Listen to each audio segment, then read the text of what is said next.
I'm probably getting this out right around the time Thanksgiving has happened, so to stay in that Thanksgiving spirit, let's talk about death.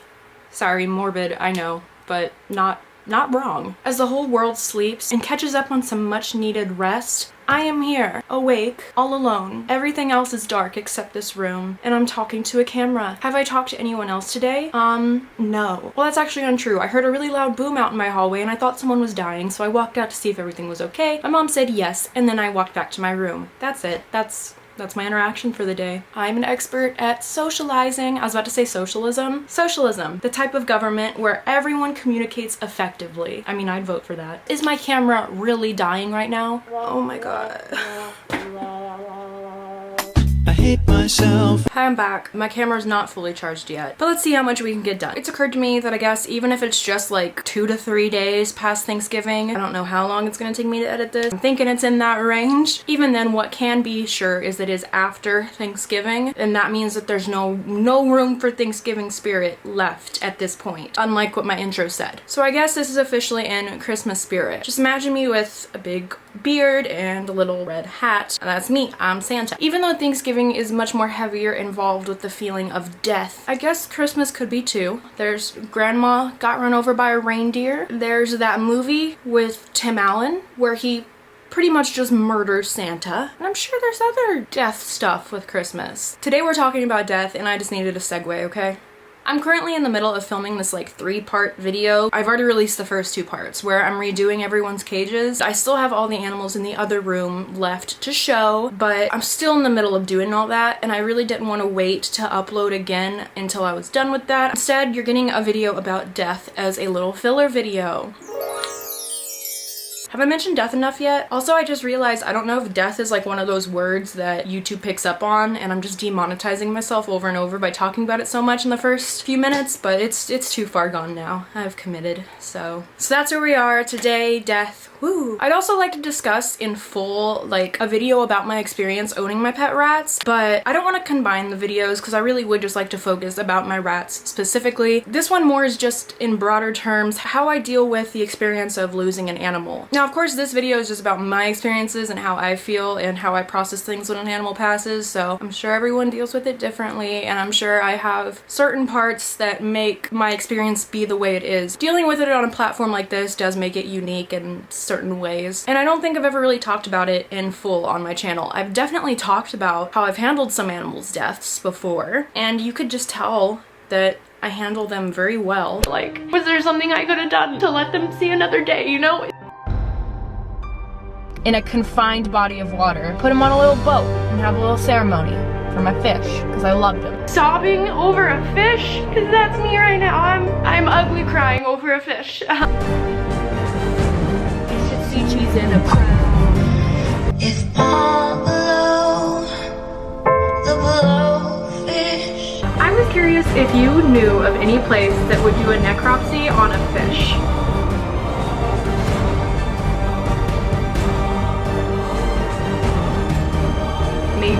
Maybe still be alive. Sorry.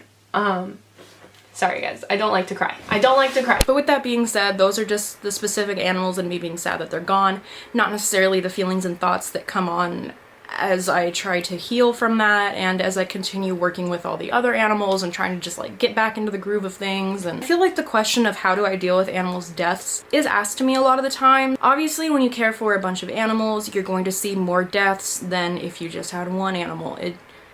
They all have to die at some point. My mentality has always been to try to just push on and appreciate the moments that I had with them and focus my energy towards the lives that are still here that need my care and attention. But that's not really how emotions work. You can't just ignore the bad ones or the feelings that aren't good and focus on the better ones. You have to at least address all your emotions eventually, or they're gonna come out in a different way and it's not gonna be pretty. For example, if you have weird abandonment issues and you find joy in caring for animals, you might end up buying a new animal animal every freaking week because it makes you feel good to take care of things. I did that for a long time. I have not bought a new animal in like 2 years. That's not to say that I don't want to ever get another animal. There's many species I'm still definitely interested in getting, but I definitely want to take my time bringing in new additions to my family instead of just getting them all and thinking everything's fine until something goes wrong in my life, and then all of a sudden it's like, holy crap, I have 40 animals, what am I going to do with all of them? And having to make the difficult choice of rehoming like however many I did. I had like 12 rehomed. Before that I'd also gotten rid of some fish, and it was a big old thing. So we're not doing that ever again. But that's its own little thing. So we're going to be talking again more broad. I guess instead of going on and on about what we're going to talk about, let's just start talking about it. So in my last video, I had Dove with me, and one thing I actually was kind of excited for was the notion of in my next few videos, I was gonna get to have her with me in all of them. And it'd feel like having this cute little, you know, little sidekick, this cute little partner with me. It'd be like, I'm Ron and she's the neck and mole rat. Except she's not a mole rat and she's not naked and I'm not Ron. But same kind of thing,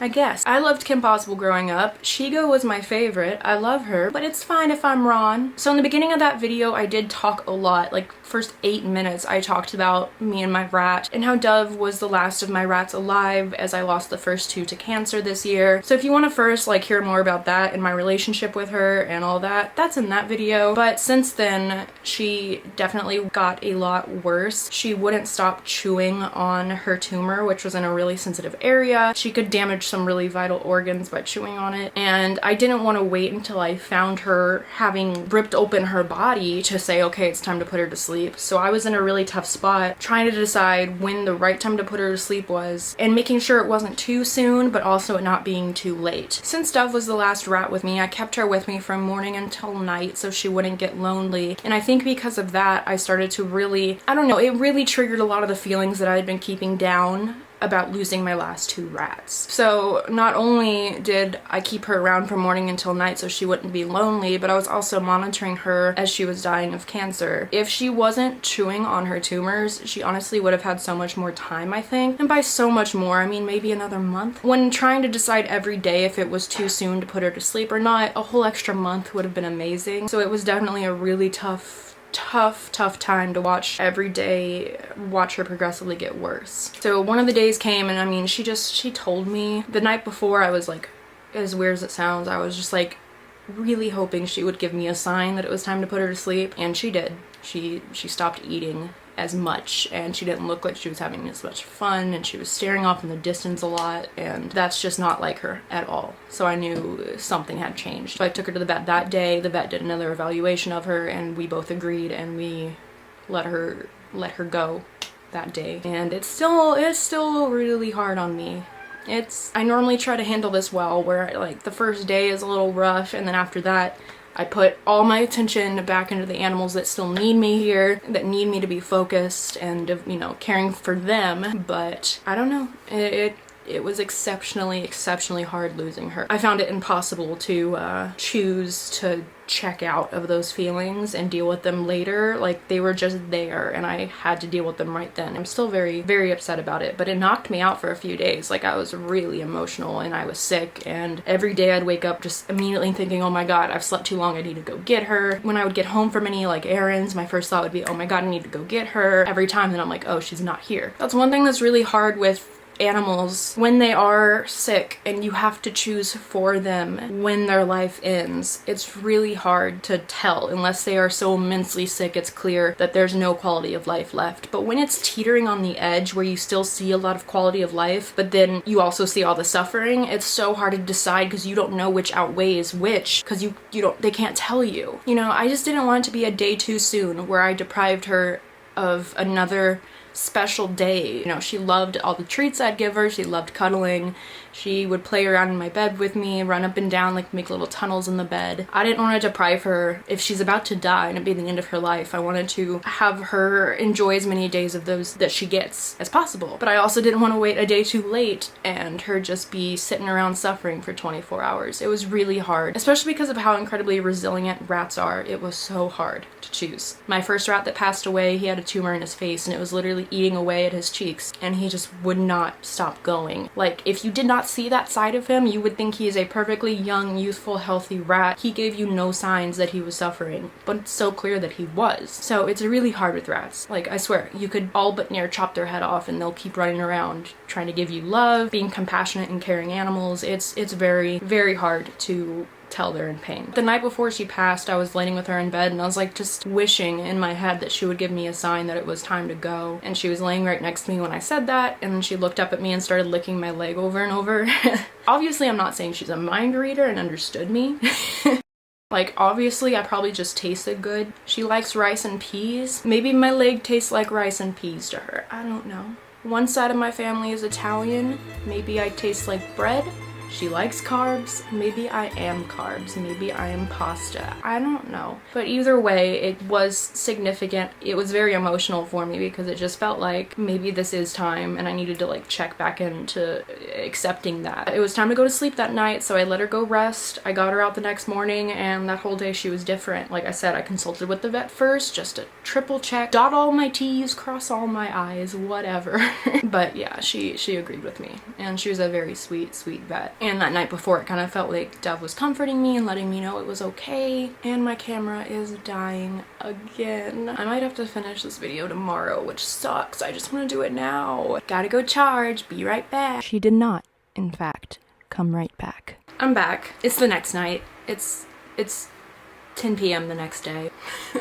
I'm so annoyed because I was so ready to finish filming yesterday, and I wanted to edit this morning, and then I wanted to get it up today. But now I'm filming late at night the following day, and I don't know how long editing's gonna take. I am wearing a long sleeve today. I thought it fit the theme of this video because it has the word dead on it. How much more death can we get in this video? Wearing this very tight long sleeve that's definitely shrunk in the wash is killing me, which would be beneficial to the theme of this video if I just die in it. I don't really remember where I left off. Pretty sure it was just me talking about getting to the point where Dove was ready to pass on. So we're just gonna jump in from there. The vet looked it over with me and she agreed that it was the right time to go. And this leads us to the part that kind of made me want to make this video. Something I have noticed lately is that when an animal passes, this year it's been my rats, I feel an immense amount of guilt. And it's odd because it's very strong and I don't really know where that comes from because I don't consciously feel that way every day, but when the animal passes I start feeling a lot of guilt, and I just wonder, like, what is it coming from? Because it's kind of like a panicked, anxiety induced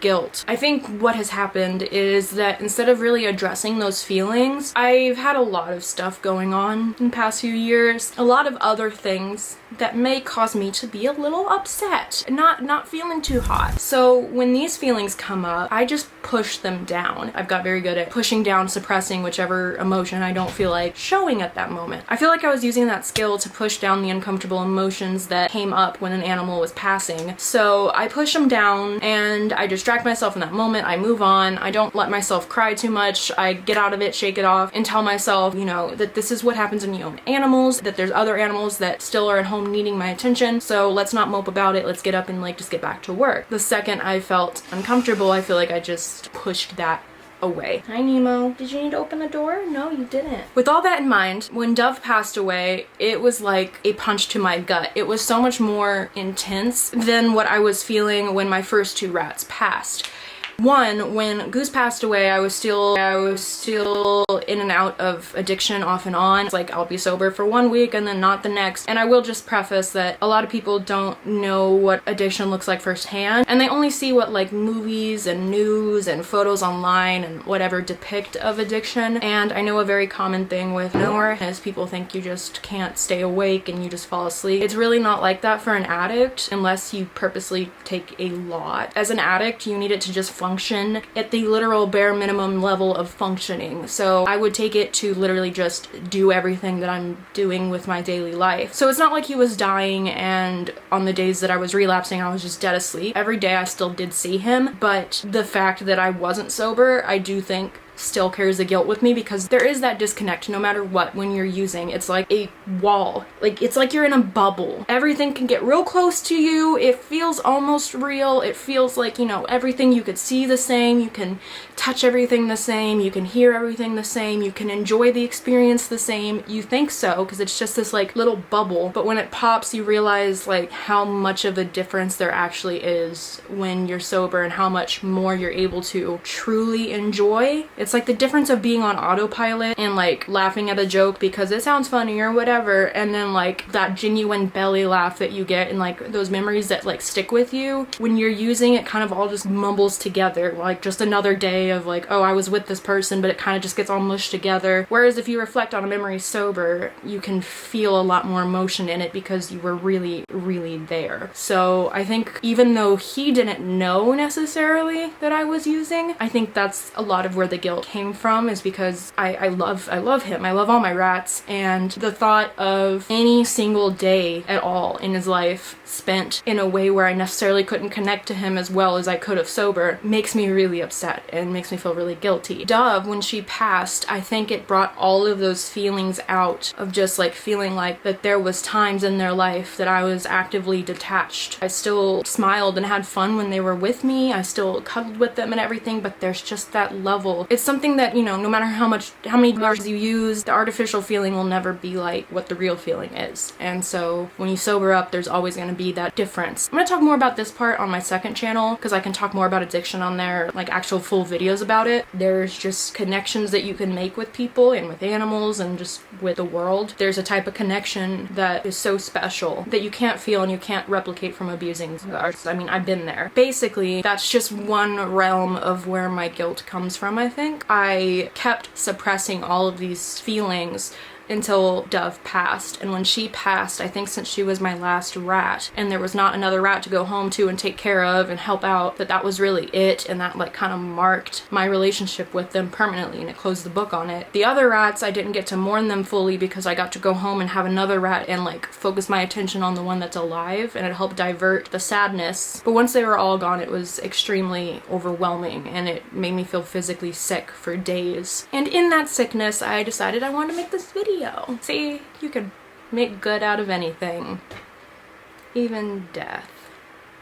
Alright. Another reason I wanted to make this video is I do feel like some of it isn't abnormal for other people to feel. It's not uncommon with people who own animals to feel a sense of wondering when the animal passes if they had a good life, and hoping that they did. It's easy to feel that sense of wondering, and it kind of turn into a weird guilt. Or at least I feel like that area in particular is more common with pet owners. Not that everyone feels it, just it could be more common, especially for people who may be a little more insecure like I am. It's easy to just wonder, like, did I do enough? Was I enough? If you have insecurities about your self-worth, of course it's going to reflect onto everything you do. Working with animals who literally can't tell you what they want. They show body language, they make noise, obviously, but I just mean they can't literally say to you exactly what they want. When you have trouble with people who do speak your language to you and tell you exactly what they want and tell you that you are enough, and you still wonder, okay, they just said I'm enough, but they're just lying. When someone can be that blatant with you and you still doubt it, of course it's easy to doubt with your animals. And I think with my position with YouTube and everything, I have this unique layer added on top of it that not everyone has, where I'm sharing my animals to the whole world. Anyone who wants to come across this can. It's open for everyone. So I have not only my thoughts, but now I also have the thoughts of the public and everything that they interpret. When one of my animals pass, I try to like release a statement that is fairly based in logic rather than just my emotions, because if it was just my emotions, I'd be like, oh my god, my animal died, I'm so sad.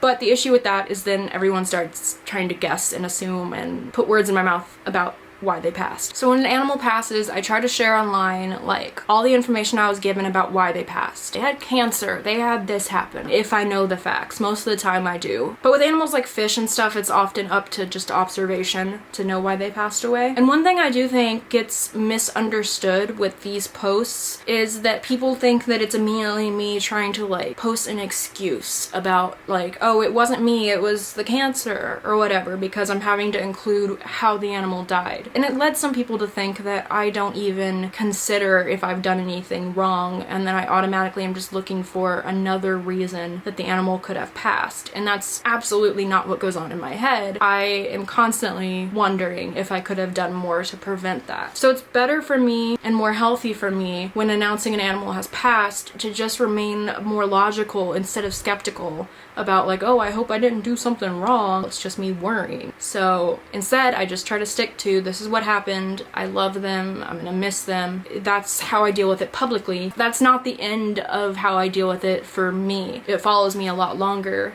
in my life than it does on an Instagram post. I think the main thing is balancing my emotional side of things with the logical side and the factual side. I have a very, very massive struggle to overpower my emotional side, all the worries and fears, with the logical. There's always these like what ifs, and the hurt of losing them turns into, oh my god, I could have done more to keep them here and they wouldn't be gone if I had done this or that. When most of the time, there's not much there logically to back that. Like if my animal dies of cancer, I can't sit around and wonder if I could have done more. Did I find the cure for cancer? No. There's definitely been times where I've made mistakes and oh my god, it eats me alive. Those times that I've made mistakes have just proven to me that I could do better. And I think that's like an unhealthy way to deal with mistakes instead of just mourning the mistake. Obviously it's gonna suck and hurt for a while if you made a mistake, but turning it into a way to have even more knowledge to not do that ever again. That's a healthy way to handle a mistake, but instead for me, I just hold on to it. I just use it as like a bat to hit myself on the head with out of nowhere. Just like, hey, remember when you did that thing 2 years ago?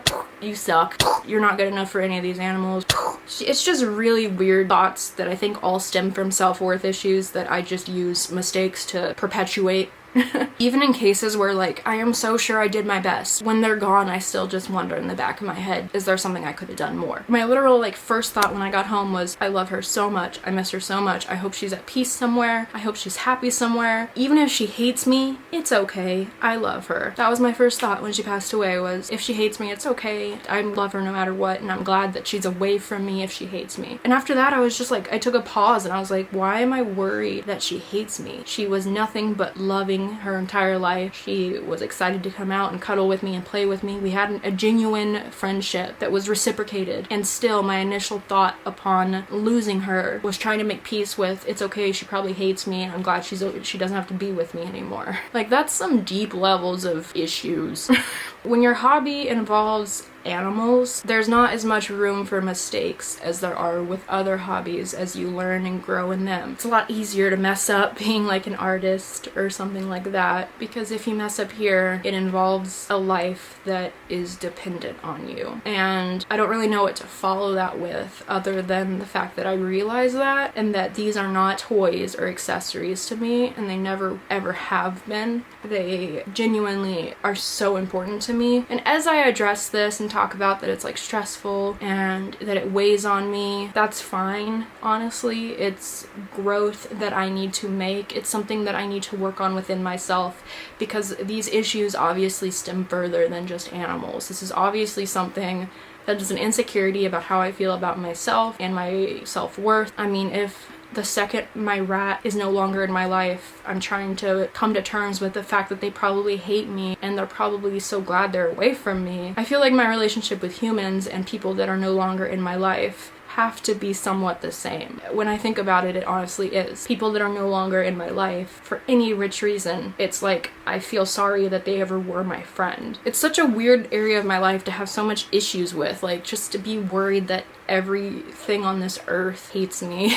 It comes down to self-worth, I think. I think it makes sense that that's something I need to work with. It's just definitely been a pattern my whole life. I definitely have apprehensions that deal with those same kind of feelings as I start to come back online more, which I think is why I like have taken so long on editing videos, trying to perfect them and everything. But as I get more comfortable, I'm easing back into it and just kind of relaxing more. But when Dove passed away, it definitely made me realize that I'm still carrying all these feelings of guilt. Like that was the breaking point where I was like, okay, I need to assess this, because if I'm sitting here and I'm just like, the first thought I have is, oh my god, I hope my rat didn't hate me. We were really good friends. She had 2 other companions, her siblings. She had a great life. And if she wasn't in my life, she would have been snake food. And yet I'm like, she probably hates me. It makes no sense. And when I say, like, if I feel this way about a rat, it's not to downsize their worth. They are beautiful creatures, they're amazing companions, but if I feel that way about a rat, my god, where does that feeling go in all the other places in my life? Something tells me that that level of it isn't on everyone's list of worries. Like, at the beginning, what I was talking about, sure. Hey pal, what are you feeling stressed about today? I need groceries really bad, rent's due, and I'm low on cash. I have a massive workload next week. It's just, I don't even know how I'm gonna do it all. I'm worried that my pet rat who passed away actually hates me, and my neighbors are really loud at night, and it's really annoying. Like, if someone told me that, the first thing I would say is, your rat doesn't hate you. Like, what? So beyond that, we go back to my addiction, and that's really the only other place that I can identify my guilt coming from, which I've already really explained. Of course I'm gonna feel guilty about that. I can't get that time back. All I could do is focus on the time I have now going forward. I don't know how much I'll keep in this video. It's just me trying to process where this guilt comes from and deciding to share it, to just kind of talk about that more, because I never really have talked about where my feelings lie about losing animals and how I deal with it long term. I didn't have another video in mind that I could get done this quick, so I decided to just do this first and then I'll get to work on another video. I just want to be able to move on, enjoy my animals. I'm always gonna miss the ones that aren't here anymore, but I want that to be different than me thinking that they hate me.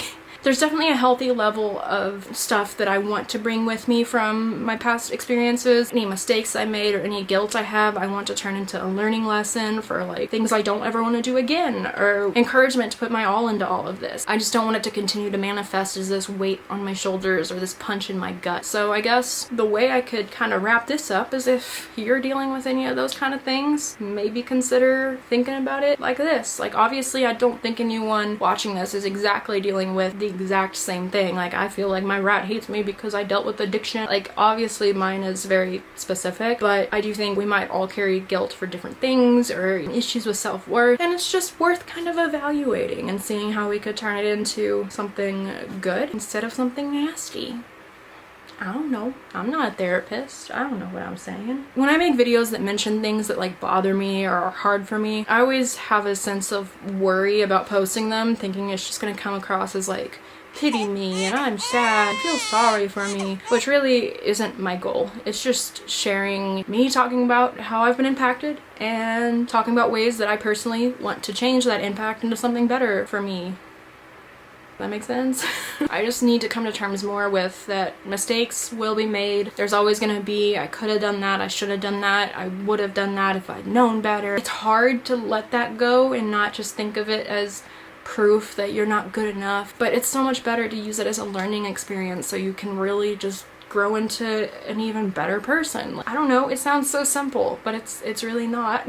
That's what I wanted to vent about today. Sorry if it was really long. I actually thought this video would be relatively short because I first filmed a different version of it when Dove was still alive, me coming to terms with her about to pass away. It was too disorganized, and I also hadn't really connected a lot of the dots yet about where the guilt was coming from. So after I thought about it, I wanted to refilm it with that new insight that I had gotten. Now I just made it way too long. I mean, I could just not post it, but I'm gonna post it. Anyone who struggles dealing with loss, no matter what kind of way it is, even if it's entirely different than mine, you could just be depressed and sad for a very long period of time. There's a lot of different feelings that loss can bring up, not just guilt. I just really hope you have a safe place to grieve and make peace with it instead of just burying it down, because that really it caught up with me. I just kept building the guilt, and now I'm trying to deal with guilt from 2019. It's just like, it's better to address when it happens, even if it's uncomfortable. Uncomfortable emotions aren't bad. You don't need to avoid them. Just as important to get through the sadness as it is to experience happiness. You can't pick and choose your emotions. Like, if you're sad, you can't just say, I'm not gonna feel this, because all that does is take whatever you're sad about and shove it deep down. And then it'll come out in a really weird and possibly even a dangerous way unless you deal with it. So it's good to deal with our feelings. I feel like I'm being like a Sesame Street character and being like, let's talk about feelings. Sad. It's okay to be sad. In dog years, I'm dead. Loss is a part of life. Whether it's someone who passed on or someone who simply you're going different ways in life. That's part of life for everyone. It does not necessarily speak on your character. It doesn't mean you're a bad person. It doesn't mean you could have done more.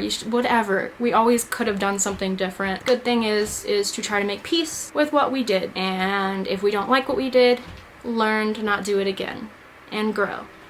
Do you like my hand emotions? I meant to say hand motions, but I said hand emotions. Ah, my hands are sad. My cat won't stop knocking, so see you next time. And next time we won't talk about death, I promise. Rest in peace to my little ratties. I miss you. Stop knocking, will ya? Hello, sir.